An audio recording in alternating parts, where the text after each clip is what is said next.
Hello, friends. I hope everyone are doing good. Today, I want to talk about online frauds.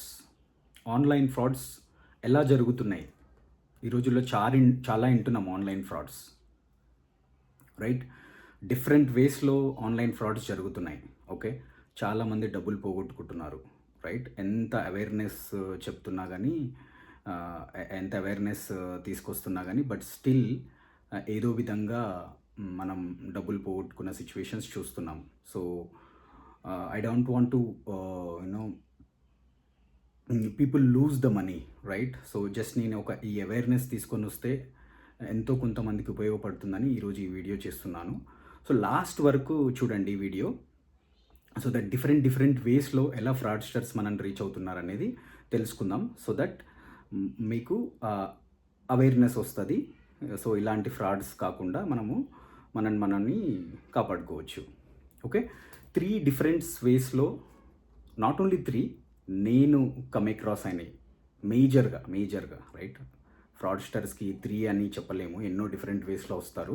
But ఈ 3 different వేస్లో వాళ్ళు ఎలా reach అవుతున్నారు, దాన్ని మనము ఎలా అవాయిడ్ చేయొచ్చు అనేది తెలుసుకుంటే ఇంకెన్ని డిఫరెంట్ వేస్లో వచ్చినా కానీ మనం అది పసిగట్టగలుగుతాం. ఓకే, ఫస్ట్ వన్ ఏంటంటే జనరల్గా మనకు ఫోన్ కాల్స్ వస్తూ ఉంటాయి. ఓకే, ఏమని, మీరు ఒక పార్సల్ పంపించారు కొరియర్లో, ఫెడెక్స్లోనో ఇంకో so and so courier services నుంచి మీరు ఒక కొరియర్ పంపించారు సో అండ్ సో పర్సన్కి. సో అందులో Aadhaar card, me passports, expiry passports and drugs ఉన్నాయి. సో అది మేము ఐడెంటిఫై చేశాము. సో మీరు కంప్లైంట్ ఇవ్వాల్సి ఉంటుంది. మీ మీ మీ పేరు పైన మీ పేరు పైన వచ్చాయి ఇవి, సో మీరు కంప్లైంట్ ఇవ్వాల్సి ఉంటుందని మనని కన్ఫ్యూజ్ చేస్తారు. సో ఫ్రాడ్స్టర్ అలా చెప్పగానే మనం ఇమ్మీడియట్గా కన్ఫ్యూజ్ అయిపోతాం.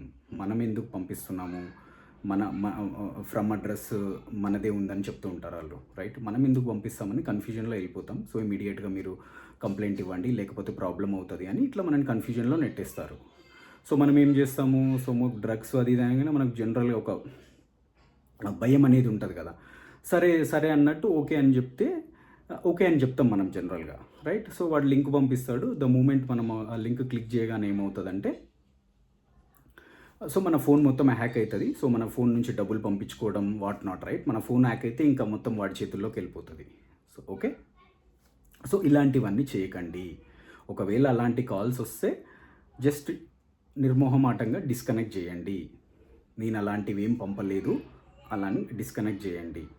ఓకే, సో భయపడాల్సిన పని లేదు. ఇలాంటి వాళ్ళు ఫ్రాడ్స్టర్స్, ఇలాంటి కాల్స్ వస్తున్నాయి, జస్ట్ డిస్కనెక్ట్ చేయండి. ఇలాంటివి ఏమన్నా ఏ డిస్కషన్ వచ్చినా ఫోన్ డిస్కనెక్ట్ చేయడం ఉత్తమం. ఓకే, ఇది ఒక వే, రైట్? ఇంకొక వే ఏంటంటే, మేము ఇన్సూరెన్స్ కంపెనీ నుంచి కాల్ చేస్తున్నాము, మీరు 5 ప్రీమియమ్స్ కట్టాల్సిన ఇన్సూరెన్స్ ప్రీమియమ్స్ 2 ప్రీమియమ్సే కట్టారు, ఇంకా మిగతా 3 కట్టలేదు. ఆ 2 ప్రీమియమ్స్ 1 lakh కట్టారు, 1 lakh 2 ప్రీమియమ్స్ కలిపి 2 lakhs కట్టారు, ఇంకా 3 lakhs కట్టేస్తే మీది కంప్లీట్ అయిపోతుంది, మీకు బెనిఫిట్స్ ఎక్కువ వస్తాయి, ఆ ఇన్సూరెన్స్ ప్లాన్లో ఉన్న బెనిఫిట్స్ అన్నిటికీ మీరు ఎలిజిబుల్ అవుతారు, ఇప్పుడు డిస్కంటిన్యూ చేశారు కాబట్టి మీరు ఎలిజిబుల్ కారు, ఇలా ఏదో ఒక స్టోరీ అల్లించుకుంటూ వస్తారు. సో మనకేమనిపిస్తుంది, ఏమో కట్టామేమో 2 years బ్యాక్ కట్టామేమో, 5 years బ్యాక్. వాడు ఎలా చెప్తారంటే చాలా 5 years బ్యాక్ స్టార్ట్ చేశారు, మీరు 2 times కట్టారంటే మనకు ఒకటేసారి షాక్లోకి వెళ్ళిపోతాం. మేబీ కట్టుంటామేమో, ఆ 2 లక్షలు లాస్ అవ్వడం ఎందుకు, ఈ 3 lakhs కూడా కడదాం అన్నట్టు ఉంటారు కొందరు ఎఫోర్డబుల్ చేసేటోళ్ళు. అట్లా నేను కన్ఫ్యూజన్లో పెడతాడు ఏదో ఒక స్టోరీ చెప్పేసి. సో వాడు అలాంటి సిచ్యువేషన్స్లో కూడా మనకు లింక్ పంపిస్తాడు. లింక్ పంపించి మనం పేమెంట్స్ చేస్తాం, కానీ పేమెంట్స్ ఇన్సూరెన్స్ కంపెనీ కాదు, ఎక్కడికో వెళ్ళిపోతాయి, ఆడిచ్చిన అకౌంట్ నెంబర్స్కి వెళ్ళిపోతాయి. సో అలాంటివన్నీ అలాంటి ఫేక్ కాల్స్ని నమ్మొద్దు. మనకు తెలుసు మనం ఇన్సూరెన్స్ తీసుకుంటే, ఓకే, మనకంటూ గుర్తుంటుంది ఇన్సూరెన్స్ తీసుకుంటే. సో వాడి మాటలు నమ్మొద్దు. ఒకవేళ ఏమన్నా గుర్తున్నట్టుంటే ఆ కాల్ అక్కడికి డిస్కనెక్ట్ చేసి మళ్ళీ సెల్ఫ్ అనలైజ్ చేసుకోండి. మనం నిజంగా అట్లాంటిది ఏమన్నా కట్టినామా, ఏ ఇన్సూరెన్స్ కంపెనీలో కట్టినామా, ఏదో ఒక ఎవిడెన్స్ ఉంటుంది, అది తీసుకున్నాక డైరెక్ట్ పోయి బ్యాంకుతో మాట్లాడాలండి. కానీ ఇట్లాంటి ఫ్రాడ్స్టర్స్ చెప్పినాయి ఎట్టి పరిస్థితుల్లో వినొద్దు. ఈ సిచ్యువేషన్లో కూడా వాడు లింక్ పంపిస్తాడు, మన ఫోన్ హ్యాక్ అవుతుంది. సో ఇంకొకటి ఫోన్ కాల్స్లో ఓటీపీ చెప్పండి, అని అంటారు. జనరల్గా ఏంటంటే మన డీటెయిల్స్ అక్కడిక్కడ ఇస్తుంటే మన కార్డ్ డీటెయిల్స్ ఎవడో ఒకడు దొంగిలించో ఎట్లనో అట్లా డీటెయిల్స్ వెళ్ళిపోతాయి. కానీ ఓటీపీ మన దగ్గర ఉంటుంది కదా. ఓటీపీ కోసం ఆడ ఏం చేస్తారంటే ఆ ట్రాన్సాక్షన్ ట్రై చేసినప్పుడు ఈ కోడ్ చెప్పండి, ఒక కోడ్ వచ్చింది మీకు, మేము బ్యాంక్ సర్వీస్ నుంచి ప్రొవైడ్ చేస్తున్నాము, బ్యాంక్ సర్వీస్ ప్రొవైడ్ చేయడానికి మా మా మా సర్వే చేస్తున్నాము, customer survey, customer satisfaction survey అని ఏదో కథలు చెప్పేసి ఓటీపీ చెప్పమంటారు. అట్లాంటి పరిస్థితుల్లో ఓటీపీ కూడా చెప్పొద్దు. ఓటీపీ చెప్తే ట్రాన్సాక్షన్ అయిపోతుంది. సో ఫోన్ కాల్ చేసి ఎవరు ఏ డీటెయిల్స్ అడిగినా ఎట్టి పరిస్థితులలో చెప్పొద్దు. 100% గుర్తుపెట్టుకోండి. ఐ నో మీ అందరికీ విషయాలు తెలుసు, కానీ తెలిసినా కానీ మనం ఏదో టెన్షన్లో ఉండి ఏదో చేస్తుంటాం. మళ్ళొక్కసారి ఎక్స్ప్లిసిట్గా ఇది చెప్తే ఏమవుతుందంటే మీ మైండ్కి స్ట్రైక్ అవుతుంది, ఇలాంటివన్నీ చెయ్యొద్దు అనేది.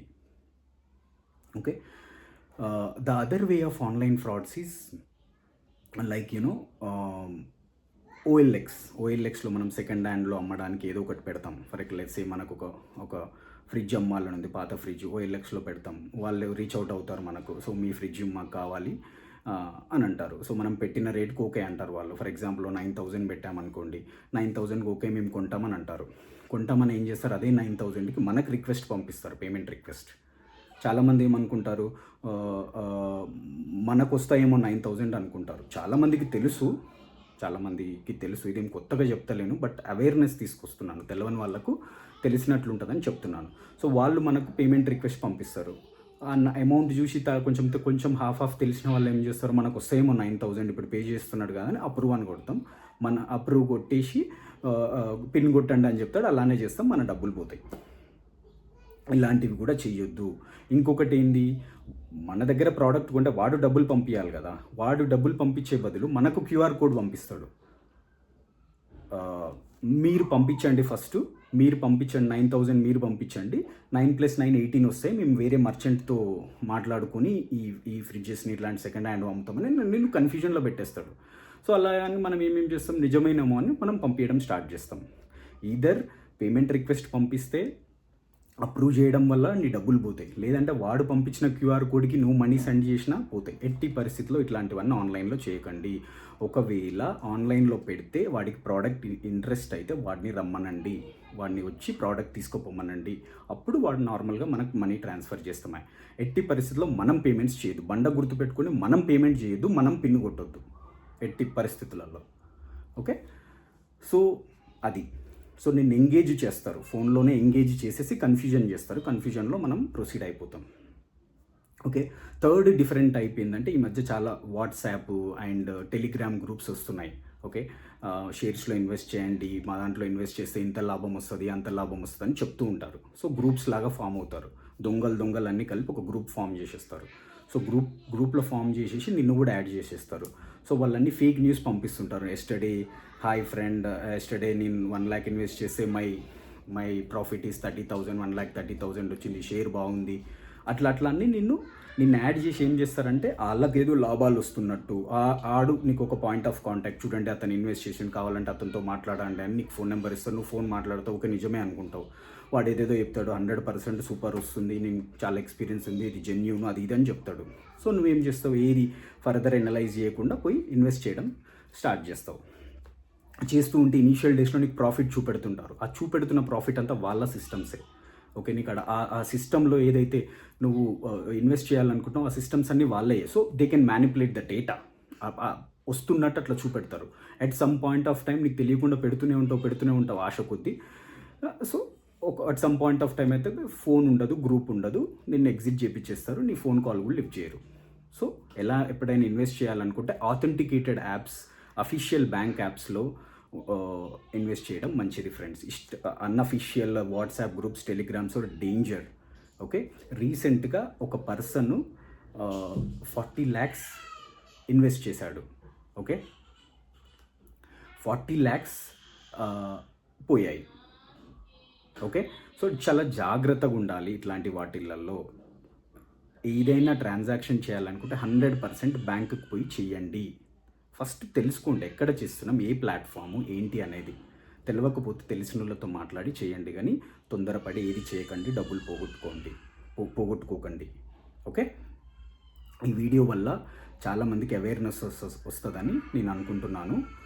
సో ఇది మీకు ఈ కంటెంట్ ఈ ఇన్ఫర్మేషన్ వేరే వాళ్ళకి హెల్ప్ఫుల్ అవుతుందంటే లైక్ చేయండి, షేర్ చేయండి, నా ఛానల్ని సబ్స్క్రైబ్ చేయండి. సో ఇలాంటి ఇన్ఫర్మేటివ్ థింగ్స్ నేను మీ ముందుకు తీసుకొస్తాను.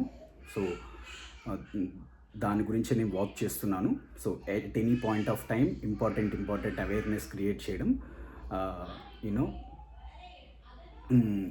నా టార్గెట్ అనమాట. So that it will be helpful to many people, right? That is what my agenda of the channel as well, right? So thank you everyone, whoever watching my video. Bye bye.